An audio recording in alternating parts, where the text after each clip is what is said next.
लाख रुपए खर्च करके गए, वहाँ सेल्फी लेके आ गए, फोटोग्राफी करके आ गए, समझ रहे उसका हज चौपट हो गया। वो वहाँ एक नेकी 1 लाख के बराबर है, तो एक गुनाह भी 1 लाख के बराबर है। वह लोग अपनी खैर मनाए जो उम्रा के लिए गए हैं, अब वहाँ से पोस्ट भेज रहे हैं, वहाँ से सेल्फी भेज रहे हैं, वहाँ से फेसबुक पर अपनी तस्वीरें शेयर कर रहे हैं। पता नहीं क्या दिमाग चौपट हो गया, उल्टा पुल्टा सारा काम हो रहा है। अब जबकि वो यही आके बोलते हैं, क्या बोलते हैं कि साहब अदब का हेस्त ज़ेरे आसमां अज़ अर्श नाजुक तर, नफस गुम करदामी आयत जने दो बायज़ीद ईजा। यानी हुजूर का दरबार वो मुक़द्दस दरबार है जहाँ 1,40,000 फरिश्ते रोज़ाना आते हैं सलाम पेश करने के लिए, और जो चले गए दोबारा नहीं आएंगे। और फिर अदब के साथ हाजिरी देते हैं कौन? सैयदु ताइफा, जो औलिया सालिहीन के गिरोह के सरदार है जुनैद बगदादी। वह सांस रोक कर हाजिरी देते हैं ताकि सांस चलने की आवाज भी हुजूर के कान तक ना पहुंचे। ये अदब की जगह है जहां जुनैद जैसे बुजुर्ग, बायजीद बुस्तामी जैसे बुजुर्ग सांस रोक के हाजिरी देते हैं, और ये वहां से सेल्फी शेयर कर रहे हैं। इसलिए आज तो सरकार ताजुल शरिया की बड़ी याद आती है कि हुजूर कुछ दिन और आप बाहयात रह गए होते ताकि ये खुराफात खत्म हो गया होता। लेकिन आप चाहे पर्दा फरमा गए हैं, लेकिन आपके गुलाम हाजिर हैं। लोग माने या नहीं माने, मगर जो हराम है उसको बोला जाएगा। लोग माने या ना माने, जो गलत है उसको गलत कहा जाएगा। इसलिए आज भी बहुत सारे लोग मुंह देखी बातें करते हैं, दूसरों की मुंह देखी मुंह भराई का काम करते हैं, मगर जो मसलके आला हजरत का वफादार सिपाही है वह मुंह देख के बात नहीं करता है, वह शरीयत के चैप्टर को देख के बात करता है, वह कानून इस्लाम देख के बात करता है। मैं कहा था एक बार लखनऊ में, आज अगर कुछ मजलिसें बची हुई हैं, मैंने तो ऐसे पीर साहबान को देखा जिसके इर्द गिर्द इस कदर वीडियोस, इस कदर कैमरास लगे हुए हैं जैसे कोई बम्बई का एक्टर आ गया हो, और चारों तरफ से फोटोग्राफर उसकी फोटोग्राफी ले रहा हो। निकाह की महफिल में 5 लोग मौजूद हैं, फोटोग्राफर 50 की तादाद में मौजूद है, 50 की तादाद में मौजूद है। मस्जिदों को भी लोगों ने नहीं छोड़ा, मस्जिदों को भी इन आले लहवो लईब से लोगों ने भर दिया, जलसो जुलूस को आले लहवो लईब से भर दिया। मैं कहना चाहता हूं, अभी अगर कहीं कुछ बोलने वाला है, आलिम के जिम्मे है पैगाम सुना देना। किसी की गर्दन में चादर डाल के मस्जिद घुसाना या न किसी नबी पे फर्ज था, न किसी नबी के गुलाम आलिम पे फर्ज है। अंबिया कराम भी सिर्फ अल्लाह का पैगाम सुना देते थे, बाकी उसी करोड़ों में से 2-4 लोग खींच के ईमान लाते थे, कलमा पढ़ते थे। और यही काम अंबिया के वारिसीन नाइबीन पर है कि आप अच्छे अंदाज में कुरान पढ़ के सुना दें, मुस्तफ़ा की हदीस पढ़ के सुना दें, लोगों को इस्लाम का कानून बता दें। बस इतना ही आपका काम है। वमा अलैना इल्लल बलाग, यानी हमारे ऊपर में सिर्फ पहुंचा देना, यही है। किसी की गर्दन पकड़ के, किसी का कैमरा तोड़ करके उसको कहना खबरदार ये हराम है, भागो यहां से, ये हम पर जरूरी नहीं। हम पर सिर्फ इतना है कि बता देना है कि ये गलत है, बता देना है ये हराम है, बाकी इसके जिम्मेदार वो हैं। मैं कहूंगा नमाज पढ़ो, नमाज एक वक्त की छोड़ना हराम है। अब सामने वाला बंदा बोलेंगे अपनी पढ़ो, हम नहीं पढ़ेंगे, तुम क्या करेगा, तुम क्या करेगा, तो फिर हम कुछ नहीं कर सकते हैं। मैं कहूंगा साहब उम्रा क्यों शौक की उम्रा कर रहा है, हज क्यों नहीं करता है? हज फर्ज है, उम्रा फर्ज नहीं है। अब हज फर्ज अदा हो गया, ये 50 बार उम्रा क्यों कर रहा है? उम्रा में जो 1 लाख रुपए खर्च होते हैं, उस 1 लाख रुपए से किसी गरीब को दे दे, गरीब की बेटी की शादी करा दे, किसी बीमार का इलाज करवा दे। 50 उम्रा में वो सवाब नहीं मिलेगा जो एक बंदे मोमिन की बीमारी के इलाज कराने में मिल जाएगा। क्योंकि मर्दे मोमिन की जरूरतें पूरी करना, उसकी हाजत रवाई करना, मुश्किल कुशाई करना, ये बहुत बड़ा काम है। 10 साल के एतकाफ से बेहतर है एक मुसलमान के काम आ जाना। इस्लाम ने जितना ज्यादा जोर अखलाक पे दिया है, नमाज, रोजे, हज और ज़कात, ये तो पिलर है जिस पर इस्लाम की इमारत खड़ी रहती है। लेकिन इस्लाम का हुस्न अखलाक है, इस्लाम की ब्यूटी अखलाक है कि कैसे मुझे समाज में रहना है, कैसे मुझे अपनी बीवी से डील करना है, कैसे मुझे अपने बच्चों से सलूक करना है, कैसे मुझे अपने पड़ोसियों से सलूक करना है, बहैसियत बीवी, बहैसियत शौहर, बहैसियत औलाद, बहैसियत वालिदैन, बहैसियत पड़ोसी, बहैसियत रिश्तेदार कैसे जीना है, बहैसियत हाकिम कैसे जीना है, और बहैसियत महकूम कैसे जीना है। ये सारी बातें, गाइडलाइंस हुजूर ने डिटेल्ड वे में खोल खोल कर बता दी है, साफ वाज़ेह तौर पर। यही वजह है कि हिंदुस्तान का एक हिंदू स्कॉलर, वो मुस्तफ़ा की सवाने का मुताला करने के बाद वो अपने ज़मीर के जज्बात को अल्फाज की शक्ल देते हुए कहा, all these magnificent roles in these departments of human activities he is Ali के हीरो। वो कहते हैं कि दुनिया मोहम्मद अरबी को नहीं समझ पाई है। हुजूर ने जीवन के हर क्षेत्र में जो हमारी नेतृत्व की है, हमारी रहनुमाई की है, जो हमें मार्गदर्शन दिखलाया है, उसको देखने के बाद मैं कह सकता हूं इस रुए जमीन का एक लाजवाब इंसान, अबकरी शख्सियत अगर कोई है तो मोहम्मद अरबी की जात गिरामी है। यह डॉक्टर रामकृष्ण जो एक गैर मुस्लिम, एक हिंदू ब्राह्मण है, उन्होंने कहा है बेशुमार लुच्चे लफंगे कम पढ़े लिखे लोग मेरे पैगंबर के खिलाफ बोलते हैं, उसकी बातों को उस बातों पे कान नहीं धरना, उनकी बातों को खातिर में नहीं लाना। पढ़े लिखे लोगों ने जो नबी की तारीफ कह दी, जो अपना दिल निकाल के रख दिया है, उसको बयान कीजिए, उसको लोगों के सामने बयान कीजिए, दरो दीवार में उसको लिख दीजिए। अगर एक रामगिरी जैसा खबीस नबी को गाली दे रहा है, यहां 500 ऐसे ब्राह्मण हैं जो मुस्तफा की तारीफ में किताबें लिखती हैं, तो हम इन तारीफ करने वालों की सुने, उस सड़क छाप आदमी की सुने।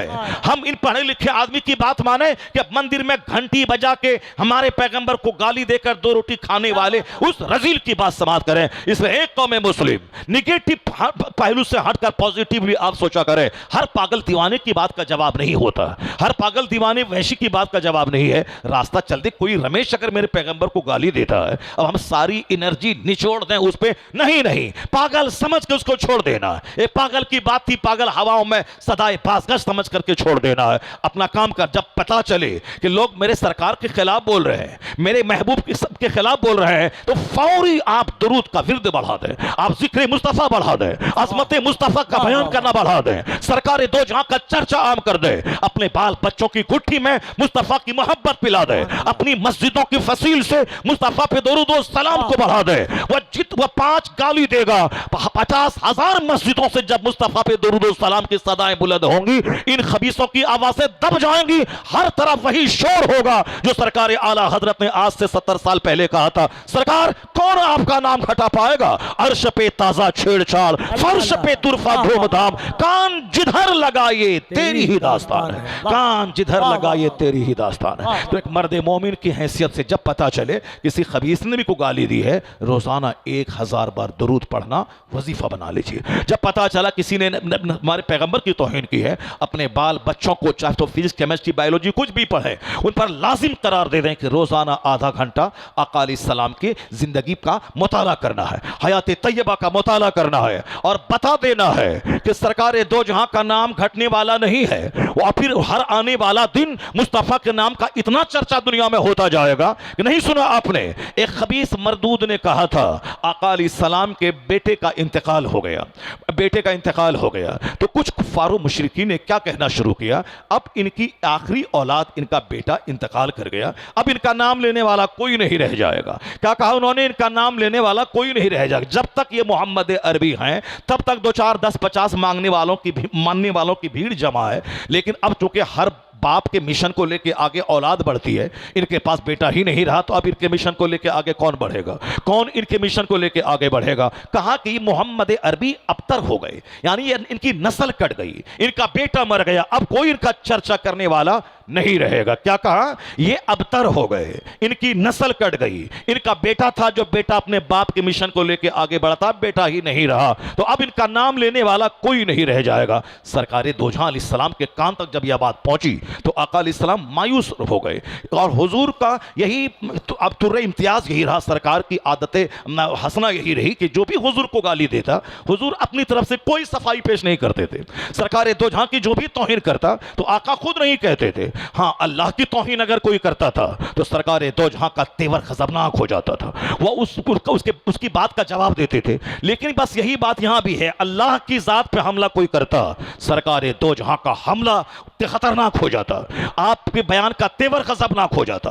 लेकिन जब हुजूर की शान में कोई गुस्ताखी करता था तो फिर फरमाने इलाही का तेवर गजबनाक हो जाता था। अल्लाह रब्बुल इज्जत की आयतें नाजिल होती थी अपने महबूब के डिफेंस में, महबूब के दिफा में, महबूब की शान और अजमत बयान करने के लिए। क्या कहा काफिरों ने? जबकि हुजूर का अखलाक इतना बुलंद था, सरकार ने नबुवत का ऐलान तो 40 साल की उम्र में किया है, लेकिन 40 साल के पहले जो 40 साल की एक लंबी जिंदगी गुजरी है, वह लंबी जिंदगी ऐसी गुजरी है कि हुजूर का बचपन ऐसा लाजवाब था कि सरकार आम तौर पर आम बच्चों की तरह कभी खेल तमाशे में आपने दिल नहीं लगाया। बचपन बिल्कुल उम्दा था, बचपन बिल्कुल अदब से बिल्कुल ममलू था। फरमाते हैं कि हुजूर ने कि 2 बार मेरे दिल में खेल की ख्वाहिश पैदा हुई, और हमारे बचपन के साथियों ने कहा कि चलो एक बाजार में कहानी की एक महफिल सजी है, जरा जाके देख ले। आका फरमाते हैं कि मैं निकला मैं चला, रास्ते में एक जगह इतनी गहरी नींद मुझको आ गई कि मैं सो गया। और जब मैं सो गया उस वक्त जगा जब सूरज की धूप मेरे जिस्म पे पड़ने लगी, गर्मी महसूस हुई, तब मैं उठा। क्या मतलब? हुजूर अपने बचपन के साथियों के कहने के मुताबिक, बचपन में आपकी उम्र 5 साल 6 साल 7 साल है, उस वक्त में आप एक बार गए, मगर अल्लाह रब्बुल इज्जत ने गवारा नहीं किया कि मेरा महबूब ये दुनियावी महफिलों में शरीक हो जो 40 साल की उम्र के बाद नबूवत का ऐलान करने वाले हैं, उनका बचपन भी किसी तरह खेल तमाशे से भरा हो, अल्लाह को गवारा नहीं हुआ, इसलिए जबरदस्त नींद मुसल्लत कर दी। रास्ते ही में सो गए। जब धूप निकली, जब बदन को गर्मी लगी, उठे, फिर आप चले गए। फिर एक बार और ऐसा हुआ, उस बार भी ऐसा, इतनी जबरदस्त नींद आई कि आप सो गए। फिर तीसरी बार कभी भी आपके दिल में किसी महफिल, दुनियावी महफिल में जाने की ख्वाहिश नहीं पैदा हुई। हमेशा दूसरों को अदब से मिलना, दूसरों को सामान दे देना, अपने चचा की मदद करना, पड़ोसियों के काम आ जाना, पड़ोसियों के सौदा सलफ को बाजार से खरीद के ला के दे देना, यह सारा आपका मामूल रहा। जवान होने के बावजूद भी जवानी इतनी बेदाग आपकी रही कि आका अलैहिस्सलाम जवानी में, जबकि उस अरब में मक्का में पैदा हुए जहां लोग सौतेली माताओं से दुर्व्यवहार करते थे, जहां पड़ोस की बीवियों के साथ गलत सलूक करते थे, जहां शराब और ज़िना नाम की चीजें आम थी, मगर उस समाज में हुजूर ने आंख खोली, शराब की एक बूंद का कोई दाग आपके मुनम्बर जिस्म पे नहीं है, जिनाकारी का कोई भी मनहूस कीड़ा, चोर दरवाजे से, बदनिगाही की शक्ल में भी कहीं से भी सरकारी जिंदगी में दाखिल नहीं हुआ। आका अलैहिस्सलाम हर तरह से बेदाग रहे, यहां तक कि लोग आपको कहते थे ये अमीन अमीन है, सादिकुल वाद है, सरकार को लोग ट्रस्ट वर्दी कहते थे। हुजूर का बचपन, हुजूर की जवानी बिल्कुल बेदाग थी। सरकार बाजार जाते थे, अगर पड़ोस का कोई आदमी बाहर चला गया, उनकी बकरी का दूहने वाला कोई नहीं है, आका अलैहिस्सलाम उनकी बकरियां दूह देते थे। अगर कोई बाहर चला गया, उनके घर का सौदा सलफ लाने वाला कोई नहीं है, तो आका बाजार जाने से पहले अपने पड़ोस में लोगों से कहते थे किसी को कोई हाजत तो नहीं है, सरकार जाते बाजार से उनकी सब्जियां लाके देते। इस तरह से हुजूर का बचपन, हुजूर की जवानी सब बिल्कुल मैचलेस, इनकंपेरेबल। यहां तक कि सरकार दो जहां इस्लाम ने नबूवत का जब ऐलान फरमाया, उसके बाद भी आपने हुस्न सुलूक नहीं छोड़ा। लोग गालियां दे रहे हैं, आप उसका जवाब नहीं दे रहे हैं, लोग तरह तरह की बातें कर रहे हैं, आप जवाब नहीं दे रहे। कभी पंचायती नहीं की हुजूर ने कि तुम मेरी राह में कांटे क्यों बिछाते हो, तुम मेरी गर्दन में चादर क्यों डालते हो, तुम हमारी पीठ पर ऊंट की ओझड़ी क्यों डाल रहे हो, तुम हमें लहू लहान क्यों कर रहे हो। कभी हुजूर ने, चूंकि हुजूर का पैदाइशी वतन मक्का था, आपके खानदान के लोग वहां मौजूद थे, आप खानदान कुरैश में आपका खानदान सबसे लाजवाब, आपके माँ बाप की छवि सबसे लाजवाब, अल्लाह ने हर एतबार से लाजवाब महबूब को बनाया। पूरी दुनिया में सबसे लाजवाब खित्ता अरब का है, अल्लाह ने महबूब के लिए अरब को चुना। अरब में सबसे ज्यादा लाजवाब खित्ता व उम्मुल कुरा मक्के का है, अल्लाह ने अपने महबूब के मक्का को चुना। पूरे मक्के में जितने कबीले आबाद हैं, सब में लाजवाब कबीला कबीला कुरैश है। हुजूर ने, अल्लाह ने अपने महबूब के लिए खानदान कुरैश को चुना। कुरैश में जितनी भी ब्रांचें, जितनी भी शाखें हैं, सारी शाखों में अब्दुल मुत्तलिब की शाख सबसे लाजवाब, बहादुरी में, शुजाअत में, सखावत में, अल्लाह ने अपने महबूब के लिए दादा की सूरत में अब्दुल मुत्तलिब को चुना। अब्दुल मुत्तलिब के बहुत सारे बेटे थे, उन बेटों में सबसे ज्यादा बाहया, सबसे ज्यादा बहादुर, सबसे ज्यादा बाअखलाक, सबसे ज्यादा मुहज्जब, जो खूबसूरत तरीन बेटा था वो जनाब अब्दुल्ला था। तो अल्लाह ने अपने महबूब के बाप के लिए हजरत अब्दुल्ला का इंतखाब किया। इसका मतलब जमीन के एतबार से, खानदान के एतबार से, माँ के एतबार से, बाप के एतबार से, दादा के एतबार से, सबसे ज्यादा दादी हाल, नानी हाल के एतबार से हुजूर को अल्लाह ने लाजवाब बनाया है। इसलिए जनाब जिब्राइल अमीन ने एक बार हुजूर से कहा था, कल्लब्तु मशारिक़ल अर्द व मगारिबहा, हुजूर मैंने जमीन को उलट पुलट के देख लिया, मशरिक और मगरिब को खंगाल दिया, आपसे अफजल मैंने किसी को नहीं पाया। इसी हदीस से जिब्राइल अमीन के कौल को आला हजरत कोट करते हुए कभी कहा था, यही बोले सिदरा वाले, चमने जहां के थाले, सभी मैंने छान डाले, पर तेरे पाए का ना पाया, तुझे यक न यक बनाया, तुझे हमद है खुदाया। सरकार का हुस्न ऐसा लाजवाब था। हजरत अनस 10 साल तक मुस्तफा के पास रहे। वो क्या बयान करते, वमा मसस्तु दीबाजतन और हरीरन अलयना मिन कफ रसूलिल्लाह, हम लोगों ने मुस्तफा को नहीं देखा है, हम लोगों ने हदीस में मुस्तफा का हुलिया पढ़ा है, सरकार दो जहां के चेहरे अक़दस को मैंने पढ़ा है, लेकिन जिसने हुजूर को देखा है उनका स्टेटमेंट देखिए। जनाब अनस 10 साल तक सरकार दो जहां को देखा।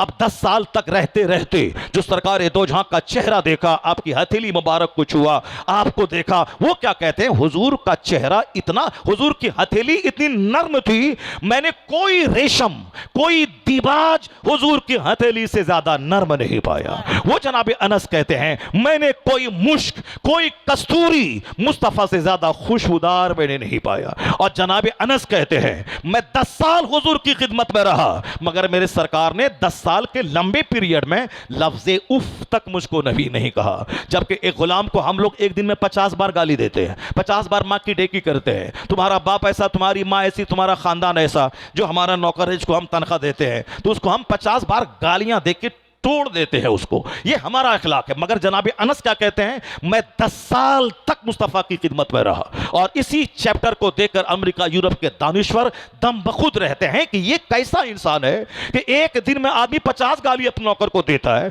लेकिन यह 10 साल का एक तवील अरसा गुजर गया और एक बार भी लफ्ज़ उफ तक नहीं कहा। How loftiness is the morality of the holy prophet. वो कहते हैं he Anas lived in the holy service of the prophet for 10 years but he did not tell even word उफ। अनस 10 साल इस्लाम के पैगंबर की खिदमत में रहे, मगर लफ्ज़ उफ तक मुस्तफ़ा को नहीं कहा। एक तरफ हुस्न लाजवाब, एक तरफ अखलाक लाजवाब, एक तरफ आपका जिस्म लतीफ लाजवाब, एक तरफ खानदान लाजवाब। उस लाजवाब पैगंबर ने जब नबूवत का ऐलान फरमाया है, जिनके साथ मुस्तफ़ा का हुस्न सुलूक बरसों से रहा, तिजारत करके माल कमाना, लोगों को कर्ज देना, बीमारों का इलाज करवाना, समाज के जो लोग काम करने के काबिल नहीं हैं उनको पैसा देके काम के काबिल बनाना, यहां तक कि हर आने वाले मेहमान की इज्जत करना, पड़ोसी को कर्जा देना। प्रैक्टिकल में जो आपने कहा कि पड़ोसी का पड़ोसी पर हक यह है उसको गाली ना दे, वह कर्ज मांगे तो कर्ज उसको दे। तो अब हुजूर ने प्रैक्टिकल में सारी चीजें करके दिखा दी।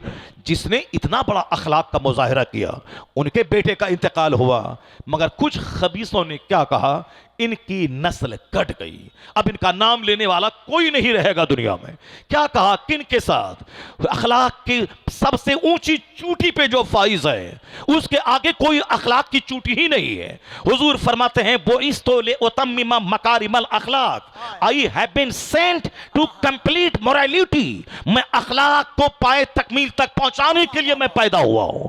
अखलाक क्या है, सैयदा आयशा कहती हैं काना खुलुकुल कुरान, मुस्तफा का अखलाक कुरान है। यानी इधर कुरान पढ़ें थ्योरी में, आप प्रैक्टिकल में कुरान पाक को देखें, मुस्तफा की जिंदगी देख लें। सरकार दो जहां का अखलाक इतना बुलंद था कि जो आपको पत्थरों से लहू लहान कर दिया, आपने उसके साथ भी हुस्न सुलूक को नहीं छोड़ा। लेकिन इन लोगों ने क्या सुलूक किया, हुजूर का बेटा इंतकाल किया तो क्या बोला कि अब इनकी नस्ल कट गई, कोई इनका नाम लेने वाला नहीं रह जाएगा। ये बदला दिया लोगों ने, इनकी नस्ल कट गई, ये अबतर हो गए, इनकी नस्ल कट गई, इनका चर्चा ना होगा। तो अब अल्लाह रब्बुल इज्जत ने अपने महबूब की उदासी को देखते हुए जनाब जिब्राइल अमीन को भेजा, जाओ मेरे हबीब उदास है, उसकी मायूसी दूर कर दे। कि एक बेटा का इंतकाल हुआ तो क्या हुआ, इन्ना आतैना कल कौसर फसल्ली ले रब्बिका वनहर इन्ना शानिअका हुवल अबतर। यानी जो सूरत देखने में सबसे छोटी है, 3 आयतों पर मुश्तमल, ये आयत है कुरान की,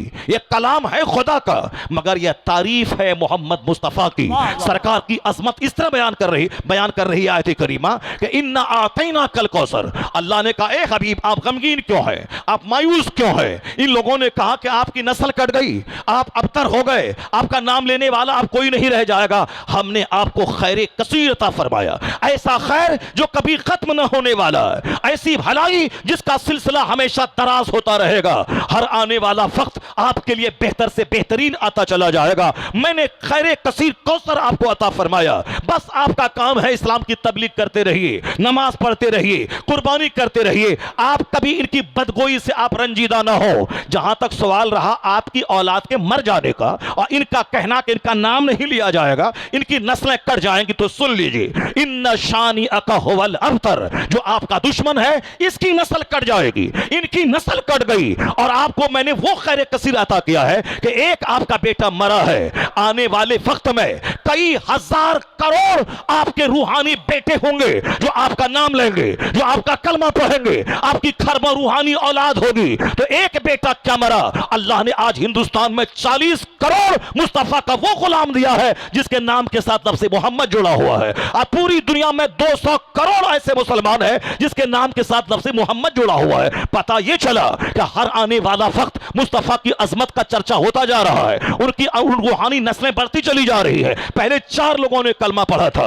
दुश्मन ने कहा कि हम मार देंगे, 4000 लोगों ने कलमा पढ़ लिया। फिर दुश्मनों ने कहा कि इनकी तादाद आगे बढ़ने नहीं देंगे, 4 लाख लोगों ने कलमा पढ़ लिया। दुश्मनों ने कहा मिटा देंगे, 4 करोड़ लोगों ने कलमा पढ़ा। दुश्मन ने कहा कि मैं इस्लाम को बढ़ने नहीं दूंगा, 400 करोड़ लोगों ने कलमा पढ़ लिया। और आज की तारीख में, आज से 100 साल पहले हिंदुस्तान में कुछ लोगों ने कहा था कि मुसलमानों को बढ़ने नहीं दूंगा, इनकी मस्जिदें, इनके मदरसों को मैं मिटा दूंगा। मगर आज अल्हम्दुलिल्लाह उसी हिंदुस्तान में कमोबेश 40 करोड़ कलमा पढ़ने वाले ऐसे हैं जिसके नाम के साथ लफ्ज़ मोहम्मद जुड़ा है। मोहम्मद अहमद, मोहम्मद समर, मोहम्मद कमर, मोहम्मद तौसीफ, ये कौन है?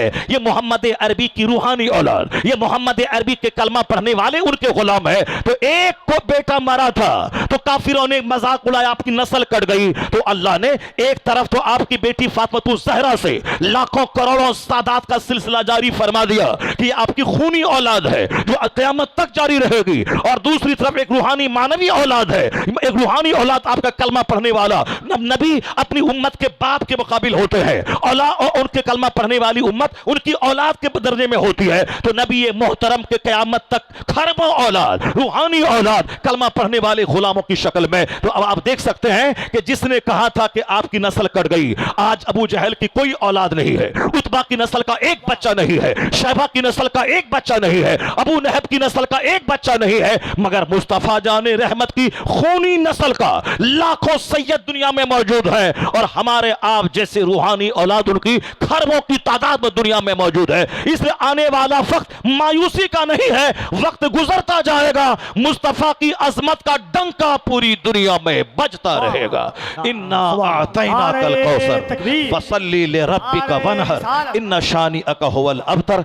सरकार दो जहां का चर्चा कुरान शरीफ की आयतों में आप महसूस कर सकते हैं किस तरह अल्लाह ने अपने महबूब को ढारस बंधाई, किस कदर अपने महबूब को तसल्ली दी, किस कदर अपने महबूब की उदासी दूर की। इसे सूरह कौसर जब भी आप पढ़ें तो लगे कि आयत है कलामुल आयत है कुरान की, मगर यह नात है मुस्तफ़ा की, यह वस्फ है मुस्तफ़ा की। आप पूरी सूरत मुस्तफ़ा की ताईद और तस्दीक और आका अलैहिस्सलाम की अज़मत का खुतबा पढ़ रही है। आपको मालूम है एक बार सरकार दो जहां को उसी तरह एक सरफिरा, एक पागल, यह तारीख पुरानी रही है। कुछ लोग हैं जो सरकार पे जान छिड़कते थे, जान हथेली पे लेके मैदान जंग में गर्दनें कटाना चाहते थे, हुजूर के बगैर एक लम्हा जीना नहीं चाहते थे, हर वक्त सरकार का नजारा करते रहे। हुजूर कहते थे चलो, और रहील की सदा बुलंद होती थी। यह लोग अपने बाल बच्चों को त्याग कर मैदान जंग में निकल जाते थे। ये वही अरब के लोग थे जो अल्हड़ थे, जो गमार थे, मगर हुजूर ने वो अखलाक का पाठ ऐसा पढ़ाया, सब मुस्तफा के दीवाने हो गए। पूरा अरब अंदर से बाहर से बदल गया।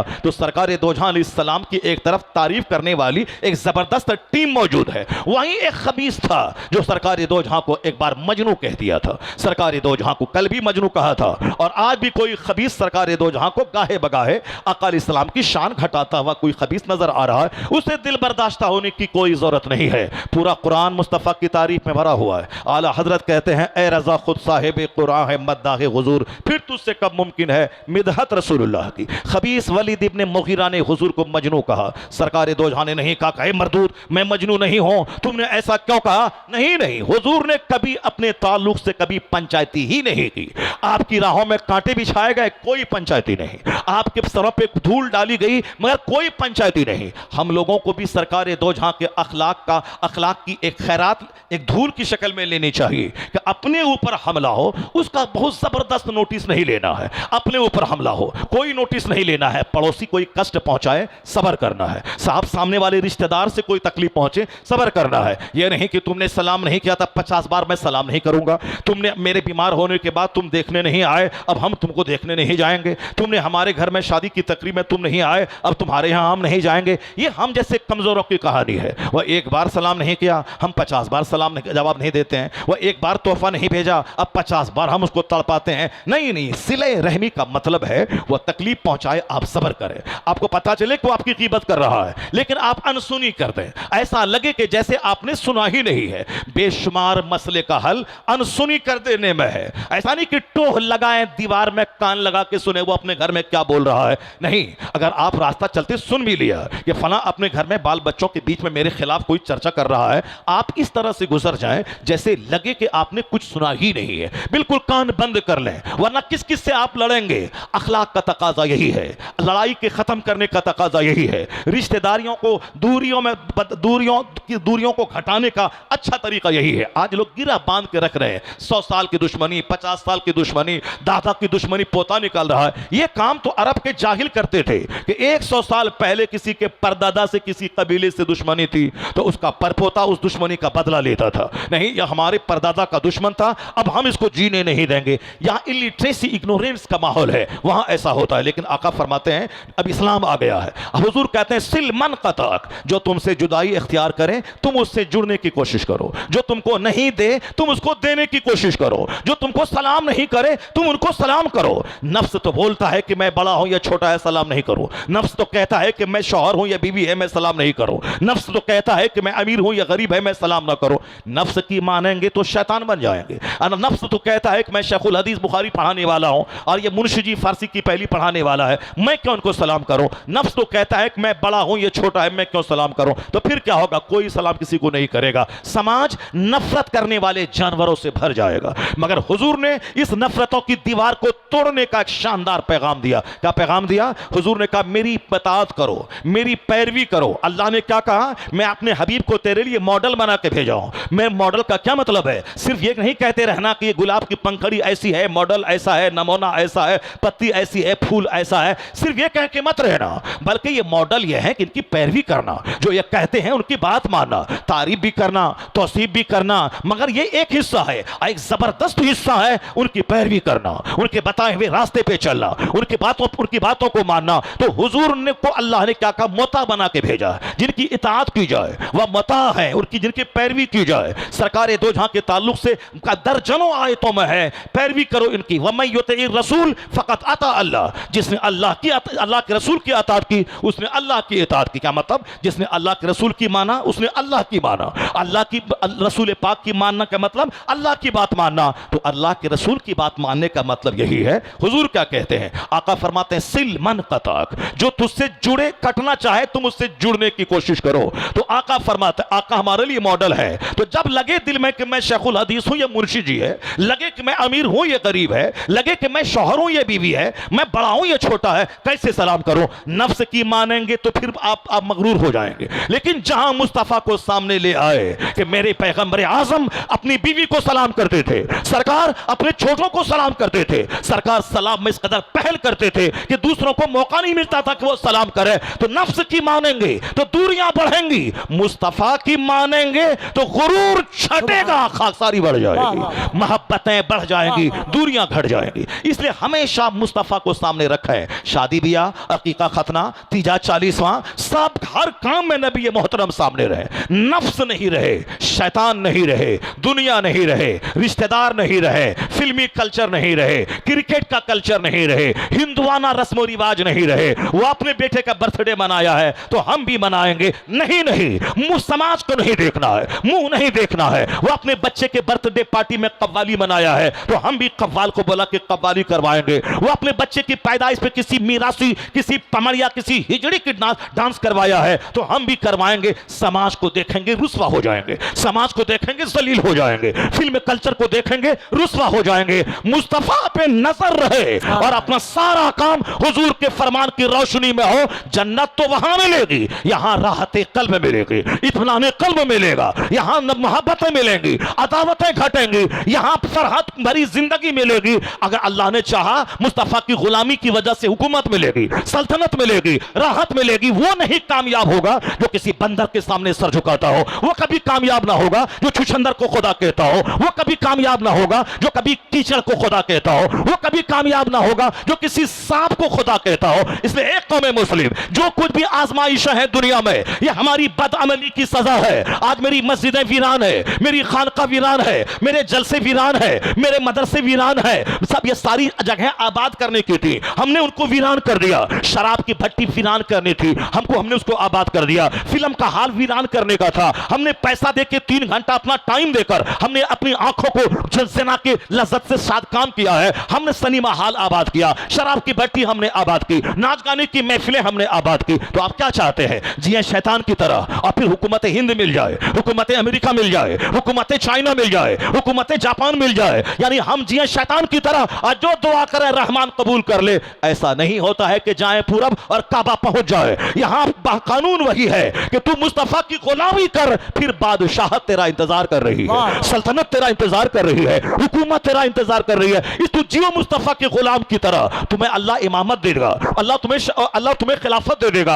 अल्लाह तुम्हें जन्नत वहां देगा, दुनिया की क़यादत करने का मौका यहां अता फरमाएगा। शैतान की तरह जी के दुआ की कबूलियत की तमन्ना करना यह अबस है। और जियो औलिया सालिहीन की तरह जियो, गुनहगारों गुनाहों से बचकर नेकों की तरह हाथ नहीं भी उठाएगा तो फिर तुम्हारी मदद को आसमान से फरिश्ते आएंगे, तुम्हें जिल्लत मुश्किल से बचाने के लिए नेक लोगों की रूहें आएंगी। डॉक्टर इकबाल की ज़बानी, खुदी को कर बुलंद इतना कि हर तकदीर से पहले खुदा बंदे से खुद पूछे, बता तेरी रजा क्या है, बताओ तेरी क्या खुशनुदी है, तू क्या चाहता है। तकदीर में जो लिखा है तो लिखा है, तकदीर तो लिखने वाला अल्लाह है, तकदीर को मिटाने वाला भी अल्लाह है, लेकिन अपने आप को तो इतना बुलंद कर ले, इस कदर मुस्तफा की गुलामी में अपने आप को ढाल ले, गुलामी के साचे में। इधर दिल में ख्याल आए, उधर तेरी ख्वाहिश पूरी हो जाए, इधर हाथ भी ना उठने पाए, जो तू चाहता है अल्लाह वो सारी नेमतें तुझको अता फरमा दे। अब मत पूछें कि अल्लाह कहां है, बल्कि गरीबान में झांक के देखें कि आप कहां हैं, आप कहां हैं,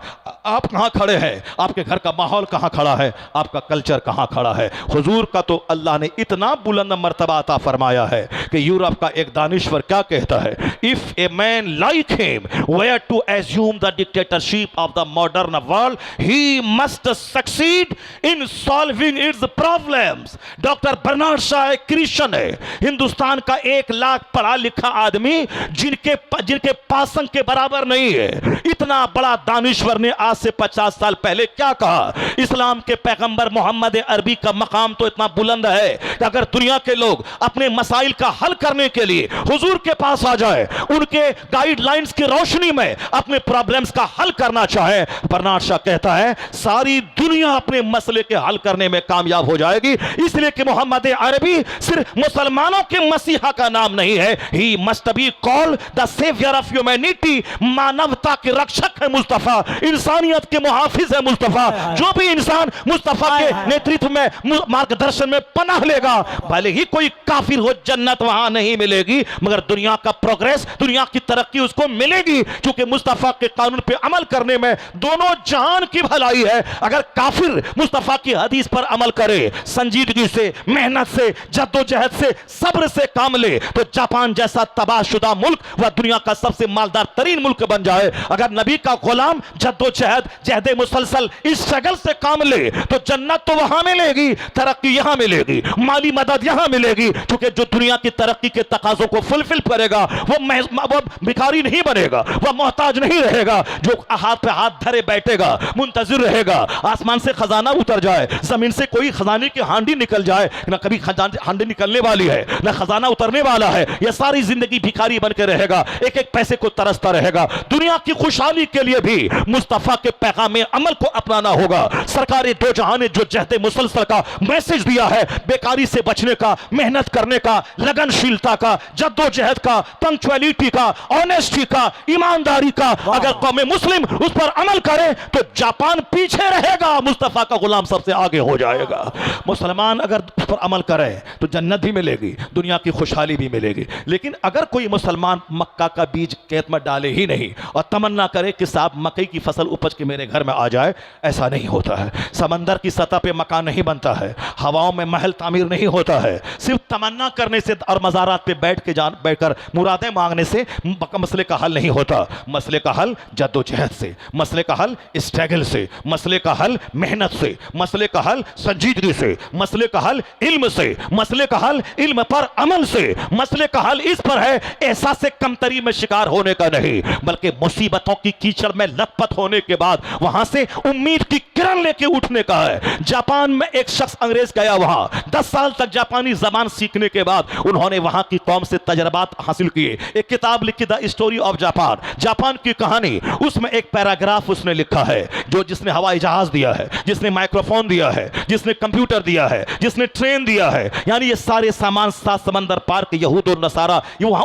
उनकी जमीन से सारी चीजें आई हैं। हवाई जहाज देने वाली जमीन से उठने वाला एक शख्स जापान जाके जापानी कौम का मुशाहिदा कर रहा है। फिर एक किताब लिखता है द स्टोरी ऑफ जापान, उसमें लिखता है ये जापानी कौम को स्पिरिट कहां से मिली तरक्की करने की। आज सारी दुनिया में मेड इन जापान का सामान है, made in China, made in Japan, ये पूरे वर्ल्ड में सामान छाया है। कहां के जापानी को इतना हौसला कहां से मिला, इतना करेज कहां से मिला, इतनी हिम्मत कहां से मिली। कहा कि जापानियों ने मुसीबतों से हौसला सीखा है। 1923 में एक जबरदस्त जलजला जापान में आया था, शहर का शहर उजड़ गया, शहर का शहर उजड़ गया, बाल बच्चे खत्म हो गए, शहर नदी नाले में तब्दील हो गया।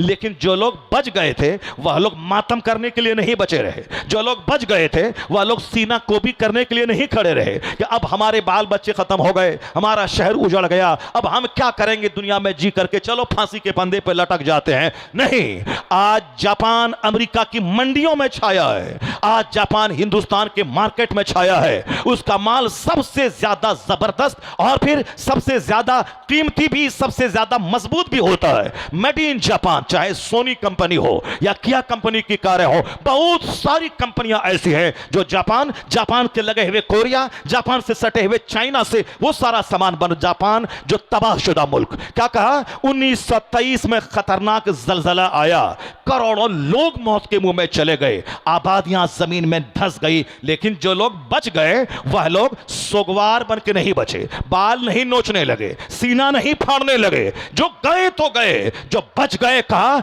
मुझे इस मुसीबत की घड़ी में औरतों की तरह बाल नहीं नोचना है, सब्र से काम लेना है, हौसले से काम लेना है। वह लोग सब्र के साथ रहे, हौसला का दामन हाथ से नहीं छोड़ा, जद्दोजहद शुरू किया। मेरा हर बच्चा पढ़ेगा, मेरा हर बच्चा फैक्ट्री का बनाएगा, मेरा हर बच्चा नया प्रोडक्शन बनाएगा, सारी दुनिया में पैदावार को फैलाएगा। कहा जापानियों के इसी सब्र ने, इसी हौसले ने, इसी जद्दोजहद ने वह पीछे पलट के नहीं देखा, उन मुसीबतों से स्पिरिट लिया। आज वही तबाहशुदा जापान पूरी दुनिया का सबसे मालदार तरीन मुल्क बन गया। उन्होंने कहा कि दूसरा वाकया जापान में 1945 में हुआ, जब हिरोशिमा पे एटम बम गिरा था। अमेरिका ने पहली बार एटम बम गिराया था हिरोशिमा पे, दूसरे ही दिन नागासाकी पे यूरेनियम बम गिराया था। दोनों शहर उजड़ गए, लाशों के ढेर पे दोनों शहर तब्दील हो गया। वह तब कौन शहर, जो मैंने टोक्यो, जापान का शहर, जापान की राजधानी, वो जापान का शहर मलबे में तब्दील हो गया। जापान का शहर लाशों के ढेर में बदल गया। हिरोशिमा और नागासाकी, या दोनों शहर तबाह हो बर्बाद हो गए। आज 70-80 साल के बाद भी जो लोग बचे हैं उस खतरनाक जहरीले असरात से, वह लूले लंगड़े अपाहिज बच्चे पैदा हो रहे हैं। मगर जापानी सर के बाल नोचने में नहीं गुजार दिया। बच्चे मर गए तो अब मैं जी के क्या करूं, मेरे माँ बाप मर गए तो अब मैं जी के क्या करूं, मेरा शहर उजड़ गया तो अब मैं जी के क्या करूं। नहीं, जापानियों ने सरेंडर किया कि अब मैं अमेरिका से जंग नहीं करूंगा, अब मैं जंग नहीं करूंगा, मैं हार गया, मैं हार गया। अब उन्होंने सारी एनर्जी, सारी ताकत उन्होंने पढ़ने में, लिखने में, सामान बनाने में, फैक्ट्री में लगा दी। आज दुनिया का सबसे खूबसूरत शहर, सौड़ी सड़कें, फलकपोश इमारतें, जबरदस्त फैक्ट्रियां, मजबूत सामान का प्रोडक्शन, सब में अव्वल नंबर पे जापान है। अब दुनिया के लोग वहां से सबक लेते हैं कि मुसीबतों में हौसला खोना नहीं चाहिए, मुसीबतों में नर्वस होना नहीं चाहिए। जापानी कौम से लोग सीख ले। एक हिंदुस्तानी मुसलमान, अगर आज मस्जिदें टूट गई तो क्या हुआ, मदरसे उजड़ गए तो क्या हुआ, अगर तुम्हारे इख्तियारात छीने जा रहे तो क्या हुआ, तुम सब्र से काम लेना।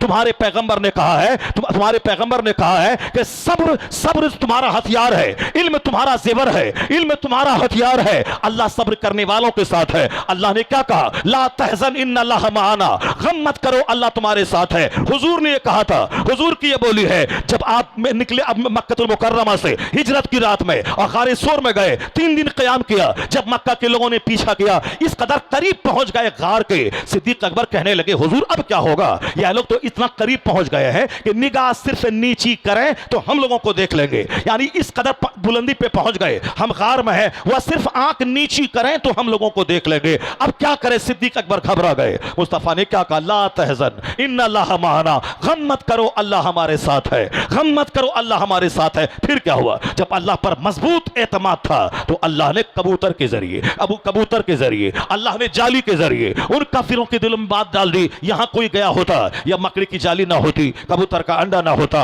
वह लोग वापस हो गए। अल्लाह पर मजबूत एतमाद बंदे को मुश्किलों से निकलने का रास्ता दे देता है, बंदों को मुश्किलों से निकलने का रास्ता देता है। इस संकट की घड़ी में न औरत की तरह सीना नोचना है, न सर के बाल नोचना है, न साहब काफिरों के रंग में रंग जाना है, न फिल्में देखना है, न अपने बाल बच्चों को डॉक्टर इंजीनियर बनाने के नशे में काफिर बना देना है। नहीं, इस संकट की घड़ी में मजबूती से अल्लाह पर यकीन रखना है, मुस्तफा की सुन्नतों की पैरवी करनी है, अपने बाल बच्चों की घुट्टी में मुस्तफा का इश्क पिला देना है। फिर कहना है तुम्हारे पास जितनी तलवार है तू चला, तू बम गिरा, तेरा बम थक जाएगा मगर मेरे इश्क की दीवार टूट नहीं पाएगी। तुमने अगर इस्लाम मिटाने की ठान लिया है, अब हमने भी इस्लाम बचाने की ठान लिया है, अब हमने भी इस्लाम बचाने की ठान लिया है। ये वक्त नाचने का नहीं है, ये वक्त गाने का नहीं है, ये वक्त 1 करोड़ की शादी का नहीं है, ये वक्त हौसले का है, ये वक्त स्ट्रगल का है, ये वक्त जद्दोजहद का है, ये वक्त मुस्तफ़ा की सुन्नतों की पैरवी का है, ये वक्त मस्जिदों के आबाद करने का है, ये वक्त अजान की आवाज़ सुनने के बाद सोने का नहीं है, ये वक्त जागने का है। मुसीबतें तोड़ने नहीं आती हैं, मुसीबतें जगाने आती हैं, मुसीबतें हौसला देने आती हैं। तो मौजूदा मुसीबत को इन्फेरिटी कम्प्लेक्स का शिकार मत हो जाइए, मौजूदा मुसीबत को जागने का एक ज़रिया। जापानी कौम इस्लाम का मुताला करके सब्र से आज तरक्की करी है। हमारे मज़हब में तो हर कदम कदम पे सब्र है, बहादुरी है, शुजाअत है, सखावत है, इल्म है, अमल है, क़नाअत है, तवक्कुल है, बेनियाजी है, मेहनत है, जज्बे शहादत है।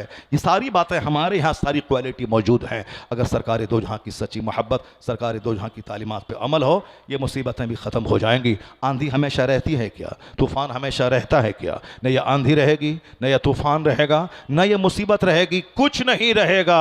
मगर क्या रहेगा? कोई गुल बाकी रहेगा, नए चमन रह जाएगा, पर रसूलुल्लाह का दीने हसन रह जाएगा। अल्लाह तबारक व तआला हमको, आपको, सबों को अपने पैगंबर से सच्ची गुलामी का सबूत देने की तौफीक अता फरमाए। सरकार दो जहां की सुन्नतों पर अमल करते हुए अपनी ज़िंदगी में एक नई बहार लाने की तौफीक अता फरमाए। आमीन व आखिर दावाना अल्हम्दुलिल्लाह। कह दिया है वो पत्थर की लकीर है, चाहे सूरज पश्चिम से निकल जाए या चांद उगना बंद कर दे या आसमान ज़मीन पे टूट पड़े, कुछ भी हो, मगर हुजूर ने जो बात कही है वो बात बिल्कुल सच है।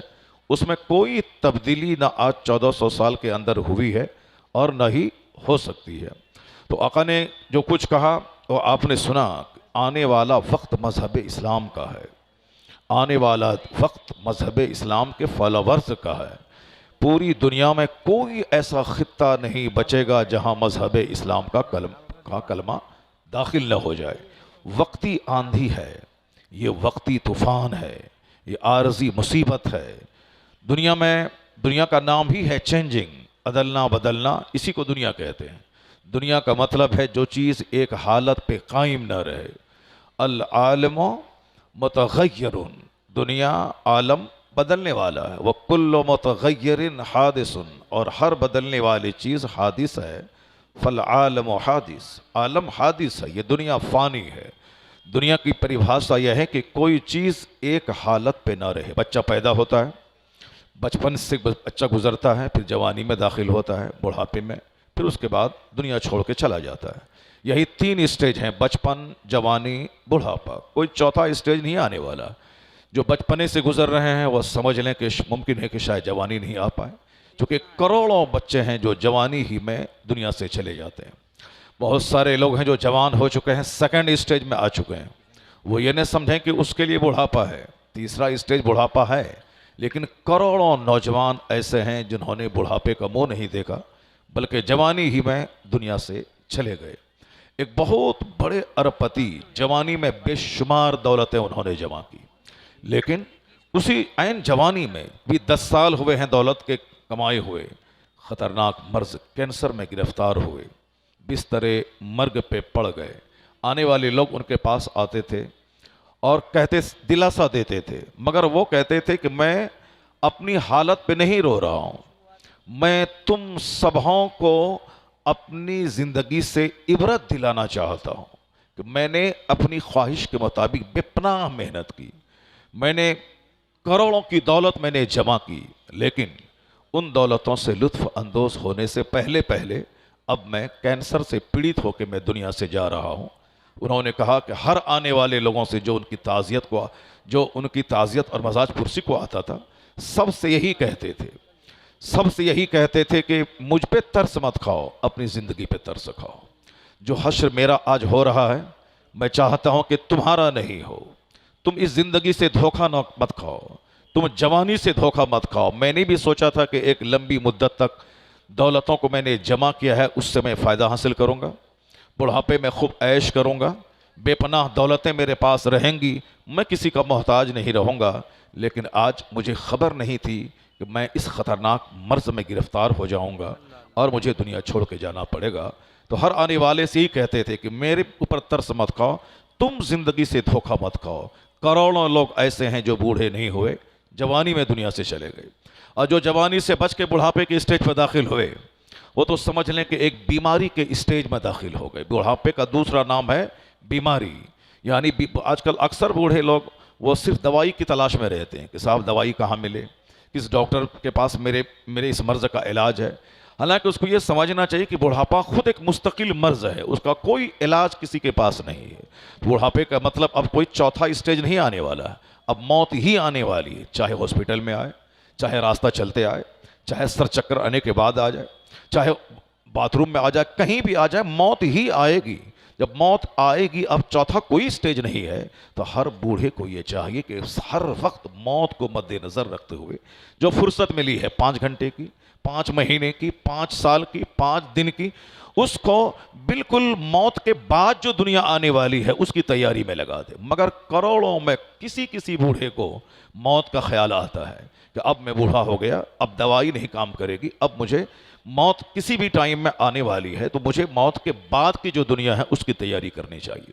अक्लमंद वो है जो दूसरों की तीजा से सबक हासिल करे, अक्लमंद वो है जो दूसरों के 40वां से सबक हासिल करे, अक्लमंद वो है जो दूसरों को वेंटिलेशन पे देख के इबरत हासिल करे, अक्लमंद वो है जो शराब पी के गाड़ी चला रहा था, उसकी लाश के हज़ारों टुकड़े हो गए, उसके इस अंजाम से सबक हासिल करे।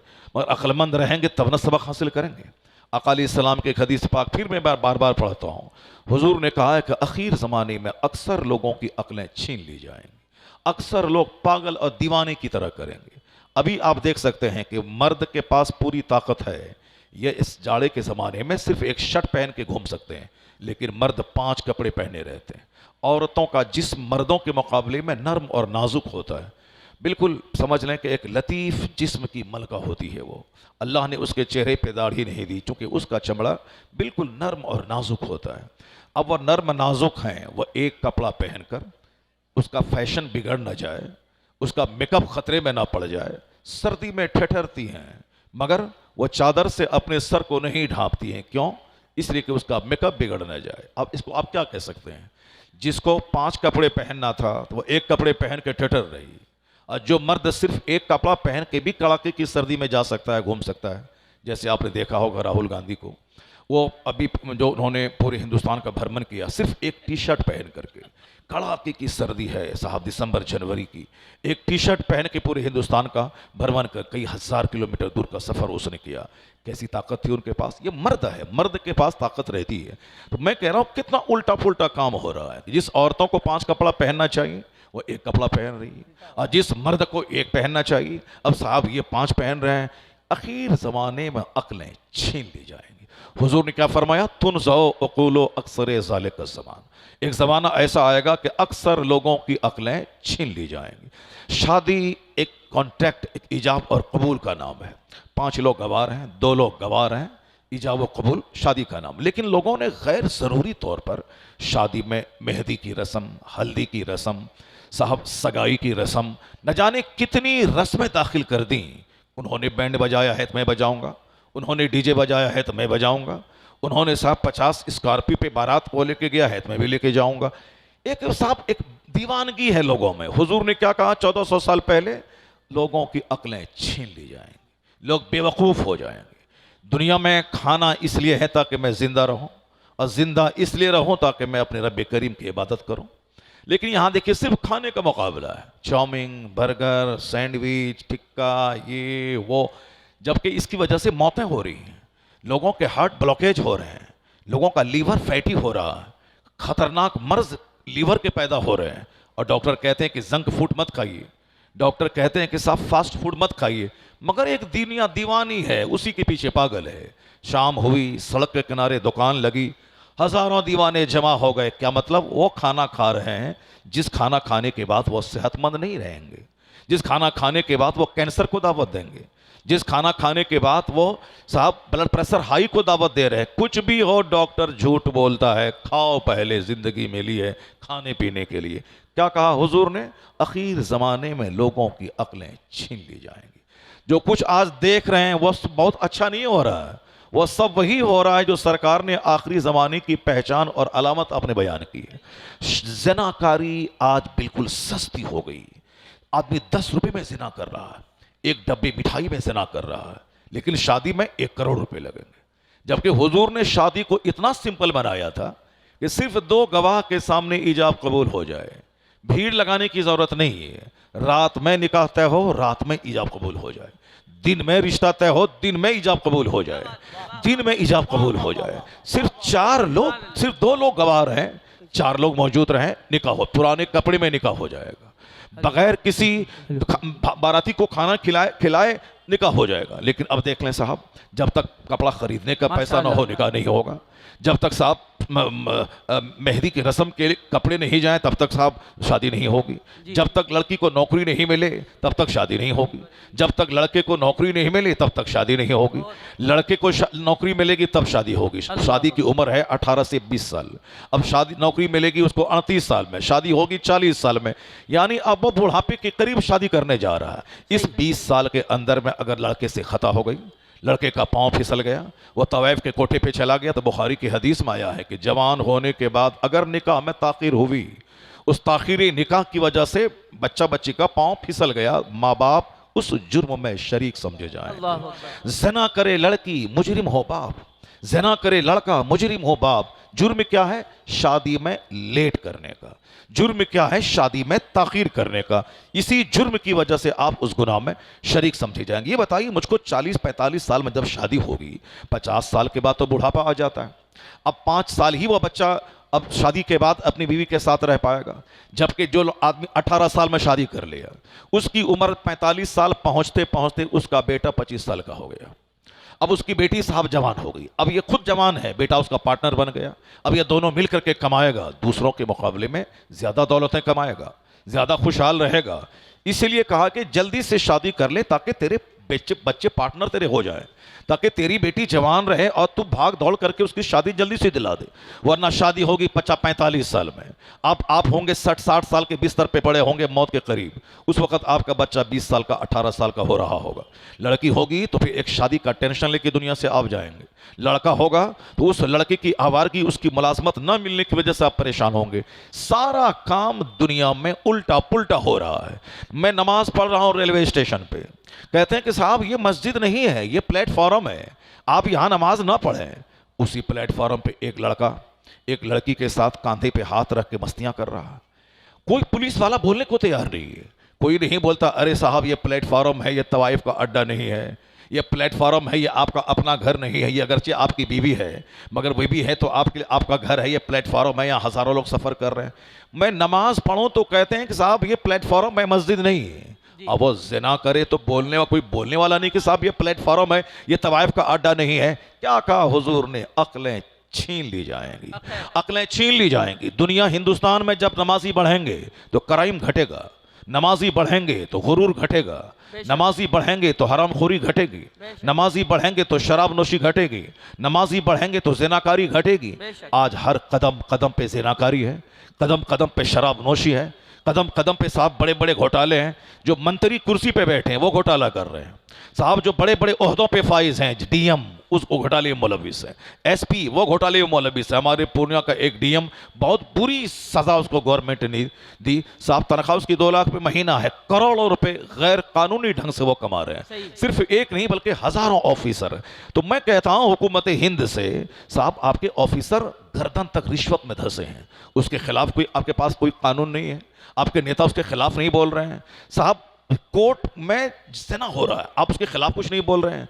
आरपीएफ के जवान, रेलवे प्रोटेक्शन फोर्स, ये साहब एक सफर करती हुई लड़की के एसी कमरे में घुस करके उसके साथ दस्तदराजी कर रहा है साहब, उसके इज्जत के साथ खेल रहा है, आप कुछ नहीं बोल रहे हैं। अब हम जानते हैं नहीं बोल पाएंगे, क्योंकि कलकत्ता मेडिकल कॉलेज में जो सेनाकारी हुई सारा हिंदुस्तान जान रहा है, सारी दुनिया थर्रा रही है। ऐसा नहीं कि जहां निकाब होगा उसी को झांक झांक के देखने की ख्वाहिश दिल में पैदा होती है। अभी एक डॉक्टर बोल रहा था कि साहब आपकी औरतें निकाब क्यों पहन रही हैं, क्योंकि जो चीज़ हिडन, पोशीदा रहती हैं, लोग उसको बार बार देखता है, और जब वो ओपन रहेंगी तो लोग नहीं देखेगा। मैं कहता हूं साहब यही आपका फॉर्मूला है। मैंने अपनी छोटी सी जिंदगी में हजारों तजर्बा मैंने किया है कि जहां लड़कियां ओपन घूम रही हैं, जो दुकानदार रोजाना हजारों लड़कियों को देखता, मैंने उसकी आंखों को देखा है, रोजाना हजारों लड़कियों को देखने के बावजूद भी हर आने वाली लड़की पे वह गहरी नजर डालता है, निगाहें गाड़ के देखता। ऐसा नहीं कि 2-4-10 दिन देखा जी भर के आप नहीं देखेगा, ऐसा थोड़ी होता है दुनिया में कि 5 दिन खा लिया था अब फिर खाने को अब जी नहीं कर रहा, अब नहीं खाएंगे। अब आज दिन भर पानी पी लिया तो अब 10 दिन तक पानी नहीं पिएंगे, नहीं नहीं, खाने की ख्वाहिश है और जब तक आदमी जिंदा है तब तक खाएगा। पानी पीने की ख्वाहिश है, जब तक दुनिया में जिंदा रहेगा बंदा तब तक पानी पिएगा। जिस तरह पानी पीने की ख्वाहिश ज़्यादा पानी पीने से ख़त्म नहीं होती, खाना खाने की ख्वाहिश हमेशा रहती है, ख़त्म नहीं होती, उसी तरह मर्दों के दिलों में औरतों की चाहत है, उसी तरह औरतों के दिल में मर्दों की चाहत है।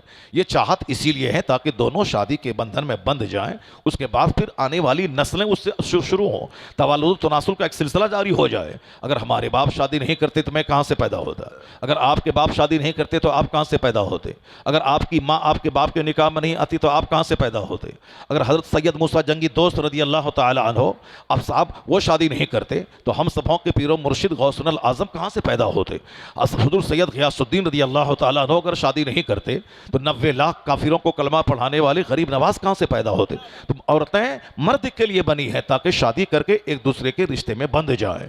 तो जब उसकी चाहत यहाँ है तब न फिर यह शादी है, वरना चाहत अगर नहीं रहेगी तो कोई मर्द औरतों को कबूल नहीं करेगा, कोई औरतें मर्द के पास नहीं जाएंगी। चाहत है और यह चाहत मरते दम तक रहेगी।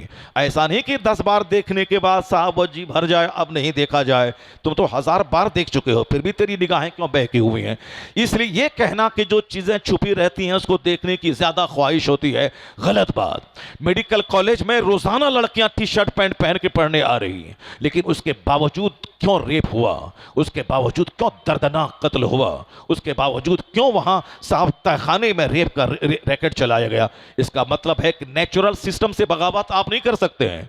यह हर मर्द के दिल में ख्वाहिश है औरतों की। तो अब एक खूबसूरत औरत घर से बाहर निकली और 10 दरिंदे चाहते हैं कि मैं इनके साथ शादी करूं। अब एक अकेली औरत है और 10 दरिंदे चाहते कि मैं इनसे शादी कर लूं। ये बताएं कि उस औरत की जिंदगी खतरे में पड़ेगी या नहीं। इसीलिए पर्दे का हुक्म इस्लाम ने दिया है ताकि इसका हुस्न भी छुपा रहे और इसकी बदसूरती भी छुपी रहे, ताकि दरिंदों की बदनिगाही से औरत सेफ रहे। तो पर्दा औरतों पे जुल्म नहीं है, ये उनकी सेफ्टी के लिए है, या उसकी सिक्योरिटी के लिए है, या उसकी हिफाजत के लिए है। मगर बताएं साहब, एक लड़की चड्डी पहनी हुई एयरपोर्ट पे खड़ी है, आए दिन हम लोग देख रहे हैं, लेकिन कोई बोलने वाला नहीं है कि आपके ऐसा कदम उठाने से लोगों का दिमाग खराब होगा, साहब समाज में गलत मैसेज जाएगा, समाज के लोग इसको गलत समझेंगे, कोई नहीं बोलने वाला है। लेकिन एक औरत हिजाब पहन के आई है तो अब वो लोगों की आंखों में वो औरत खटक रही है। खटकेगी जरूर, क्यों? इसलिए कि आखिर जमाने में अक्सर लोगों की अक्लें छीन ली जाएंगी। इसलिए ये इसे अब तरक्की और डेवलपमेंट नहीं कहे कि डेवलपमेंट है साहब, चड्डी पे औरतें आ गई डेवलपमेंट है साहब, लोग शराब की बोतल लिए चल रहे हैं ये डेवलपमेंट है। अभी 4 दिन के बाद आप देखेंगे हिंदुस्तान के गोवा में समंदर के किनारे वो शराब की बोतलें होंगी साहब, नीम बरहाना मर्द औरतें सब सोए हुए होंगे। क्या 31st नाइट बना रहे हैं। आने वाला साल इस साल का आखिरी दिन है, अब आने वाला साल 1 जनवरी आ रहा है, अब वो 31st नाइट मना रहे हैं। क्या कैसे कैसे मना रहे हैं? शराब पी के मना रहे हैं, जुआ खेल के मना रहे हैं, अब साहब अय्याशी करके मना रहे हैं। उसे क्या खबर के हो सकता है कि 25 का पहला दिन उसके लिए मौत का पैगाम लेके आ रहा हो। बहुत सारी कश्तियां डूब गई जिस कश्तियों पे अय्याशियां हो रही थी, बहुत सारे प्लेन क्रैश हो गए जिस पे शराब पी जा रही थी और बदकारी हो रही थी। दुनिया का खूबसूरत शहर पहाड़ पे जो आबाद है, काठमांडू नेपाल की राजधानी पहाड़ पे आबाद है। हम यहाँ गर्मी के ज़माने में जलते हैं और वहाँ लोग कंबल ओढ़ के सोते हैं। लेकिन होना ये चाहिए था कि जब अल्लाह ने नेमत दी है तो उस नेमत का शुक्र अदा करता बंदा, उस नेमत का शुक्र अदा करता। लेकिन हो क्या रहा है? उस सर्द जगह हिल स्टेशन पे बदकारियां हो रही हैं। समंदर के किनारे खुदा का कहरो जलाल याद करना चाहिए कि बंबई कैसे आबाद है समंदर के किनारे। अगर 10 हाथ पानी ऊपर हो गया तो सारा शहर समंदर की आगोश में समा जाएगा। अब वहां जाने के बाद लोगों को अल्लाह का डर पैदा होना चाहिए। या अल्लाह तू किस कदर कुदरत का मालिक है, किस कदर तू महान है कि बंबई जैसा शहर जहां हिंदुस्तान की आधी दौलत रहती है ये समंदर के किनारे आबाद है। समंदर के किनारे इतना खूबसूरत शहर आबाद है तो अब अल्लाह रब्बुल इज्जत को सजदा करना चाहिए, समंदर की चंचल मौजों को देखकर अल्लाह को सजदा करना चाहिए। लेकिन हो क्या रहा है? उसी समंदर के किनारे बदकारी हो रही है, सारा काम उल्टा पुल्टा हो रहा है। क्या मतलब? लोगों की अक्लें छीन ली गई हैं। हिल स्टेशन पे सजदा होना चाहिए कि नीचे बदन जल रहा है, यहां बर्फ गिर रही है तो सजदा करना चाहिए। लेकिन लोग उसी सजदा के बजाय वहां बदकारी कर रहे हैं। समंदर के किनारे समंदर के जलाल को देखकर, कहर को देखकर अल्लाह के जलाल को याद करके सजदा करना चाहिए। अब वहां से नकारी हो रही है। कश्मीर के डल झील में आप जाके देखें, श्रीनगर खूबसूरत शहर है हिंदुस्तान का और बीच शहर के बीचों बीच है डल झील। इतनी बड़ी झील पूरी हिंदुस्तान में कहीं नहीं है। अगरचे उदयपुर झीलों का शहर है, सिटी ऑफ लेक्स है उदयपुर, लेकिन वहां की झीलें भी डल झील के मुकाबले में कुछ नहीं है। अब वह झील देखने के बाद आंखें ठंडी होती है, झील देखने के बाद कलेजा ठंडा होता है, झील देखने के बाद तबीयत बाग बाग हो जाती है। तो जो श्रीनगर के उस झील के आसपास के लोगों को झील जैसी नेमत देख करके उसकी वजह सारा शहर ठंडा रहेगा। मई जून में भी झील की वजह से घरों में इसकी तरावट, इसकी साफ ठंडक महसूस होगी। लेकिन आप देख सकते हैं उसी झील में कश्तियां हैं, उन कश्तियों में क्या तमाशे हो रहे हैं सारा हिंदुस्तान जान रहा है। जो जगह सजदा करने की थी लोगों ने बदकारी का अड्डा बना दिया। कश्मीर में एक है निशाद बाग, एक है शालीमार बाग, शालीमार बाग, निशाद बाग। ये बहुत खूबसूरत गार्डन है। मैं जब वहां गया तो देखकर आश्चर्यचकित रह गया साहब, इतना खूबसूरत बाग। कश्मीर में गुलमर्ग है जहां लोगों ने अपने हाथ से पौधे नहीं लगाए हैं बल्कि कुदरती तौर पर ऐसे खूबसूरत पौधे लगे हुए हैं कि देखने के बाद तबीयत मस्त हो जाती है। इसीलिए कुछ लोगों ने कहते हुए उसको दुनिया की जन्नत कहा कश्मीर को। अब वो खूबसूरत शहर, वहां जाने के बाद फूलों की कतारें, सरों की लंबी कतारें और बिल्कुल तमाम हर तरह की फूलों की सजावट को देखने के बाद लोगों को मुसल्ला बिछा के सजदा करना चाहिए, कहना चाहिए इलाही जब दुनिया का ये शहर इतना खूबसूरत है और दुनिया का ये बाग इतना खूबसूरत है, इलाही जन्नत का बाग कितना खूबसूरत होगा, जन्नत का बाग कितना खूबसूरत होगा। तो गुलमर्ग देखकर जन्नत याद आनी चाहिए और जन्नत के याद आने के बाद मुसल्ला बिछा के जन्नत वाला काम करना चाहिए। लेकिन सारा काम उल्टा पुल्टा हो रहा है। उसी गुलमर्ग में बदकारियां हो रही हैं, उसी निशाद बाग में बदकारियां हो रही हैं, उसी शालीमार बाग में बदकारियां हो रही हैं। कलकत्ता में विक्टोरिया पार्क जाके थे, कितना खूबसूरत महल बिल्कुल पूरे बाग के बीचों बीच बनाया गया, अंग्रेजों ने बनाया, बड़ा खूबसूरत महल। लेकिन मैं सिर्फ जिंदगी में एक बार गया हूं, उसके बाद कई बार सैकड़ों बार आसपास से गुजरा हूं, अंदर जाने की हिम्मत नहीं होती। जो एक बार जाके मैंने वहां के मंजर को जब देखा फिर वह दूसरी बार जाने की हिम्मत नहीं हुई। इस तरह जैसे कुत्ता कुतिया के साथ मिले हुए होते हैं, इसी तरह के घिनौने और गंदे मनाजिर को मैंने देखा। जैसे रास्ता चलते, अब चलो कुत्ता है अकल नहीं है, कुतिया है अकल नहीं है, ये दोनों आपस में जुड़े हुए हैं मगर लोगों की तवज्जो नहीं, क्योंकि वह जानवर है। चलो ठीक है, जानवर है, जानवर के पास अकल नहीं है, वह इस तरह के मिले हुए हैं। जानवर है, वह जानवर है, कुत्ता है। लेकिन ये इंसान को क्या हो गया?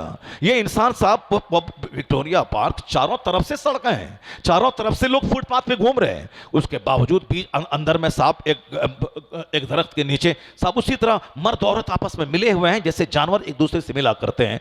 आप कहते हैं डेवलपमेंट है, क्या डेवलपमेंट है यार? दिल्ली पंजाब में जाके 2 पैसा कमा के बस ईंट जोड़ लिया, डेवलपमेंट है? एक बुलेट खरीद लिया, डेवलपमेंट है? एक छोटा सा घर बना लिया, डेवलपमेंट है? एक छोटी सी आल्टो खरीद ली, डेवलपमेंट है? यहां तो डेवलपमेंट के नाम पे विनाशकारी का एक तूफान आ गया है।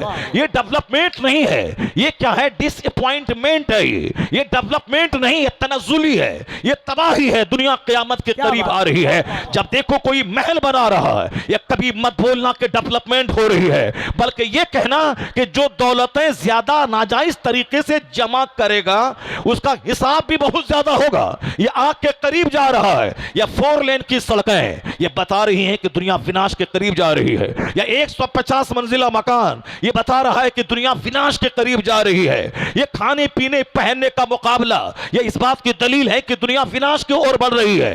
ये बेहयाई का बढ़ना, शराब नोशी का बढ़ना ये इस बात की दलील है कि दुनिया विनाश की तरफ जा रही है। तो वो तरक्की नहीं है मकान दुकान खाने का मुकाबला। जब देखो किसी का सजदा बढ़ रहा है, या बोलो तरक्की है। कोई तहज्जुद पढ़ रहा है, ये बोलो तरक्की है। कोई झूठ छोड़ दिया, ये बोलो तरक्की है। कोई बाअखलाक बन गया, ये बोलो तरक्की है। यानी अगर नमाज रोजे हज और ज़कात में इजाफा हो रहा है तब कहो ये तरक्की है। और सिर्फ मकान जमीन का खरीदना ये तरक्की नहीं बल्कि तनज़्ज़ुली है। बेहतर वो है जो मुस्तफा के तरीके पे चलता हो, उसको देखो तो बोलो जन्नती को देखना हो तो इसे देख लिया जाए। नारे तकबीर। तरक्की कपड़े का मुकाबला नहीं, तरक्की मकान की ताबीर नहीं, तरक्की किरदार की तरक्की।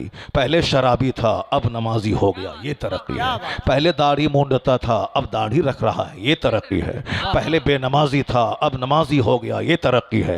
पहले बखील था कंजूस था अब सखी बन गया, ये तरक्की है। पहले मगरूर था घमंडी था अब आजिज़ो खाकसार हो गया, ये तरक्की है। तो तरक्की का मेयार ये है, वो नहीं जो आपने फानी और आर्जी चीज़ों को समझ लिया है। अब जरा गौर से एक हदीस सुनिए, फिर उसके बाद मैं टॉपिक की तरफ में लौट के आता हूं। आका अलैहिस्सलाम की हदीस है कि आखिर ज़माने में लोग ऐसे लोग जो बकरी के चराने वाले होंगे, जो नंगे बदन नंगे पांव चलने वाले होंगे, उसको तुम देखोगे यततावलून फिल बुनियान, यानी फलकपोश बड़ी बड़ी इमारतों में इतराएंगे। वो कौन लोग? यततावलून फिल बुनियान, कौन लोग? वह लोग जो दुनिया में नंगे पांव चलते थे, जो बकरियां चराते थे। जैसे आजकल आप कहते हैं कि फला का बाप बकरी चराता था लेकिन आज उसका बेटा डेवलप कर दिया, उसका बेटा डेवलप कर रहा है, उसका बेटा मकान बना रहा है। साहब फला दूसरों के घर में गाय चराता था लेकिन आज वो डेवलप कर गया, मकान बना लिया, अपनी गाड़ी खरीद लिया, इनोवा क्रिस्टा है, फॉर्च्यूनर है, बहुत मुकाबला है, बड़ी ज़बरदस्त गाड़ी खरीद ली। आप क्या कहते हैं? तरक्की है। मगर आपके पैगंबर क्या कहते हैं?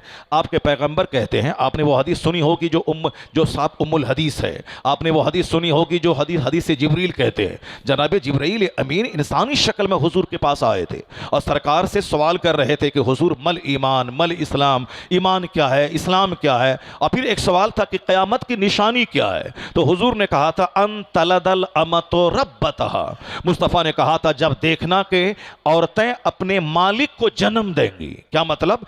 बांदियां अपने मलका को जन्म देंगी। एक माना यह है कि नाफरमान औलाद कसरत से पैदा होगी।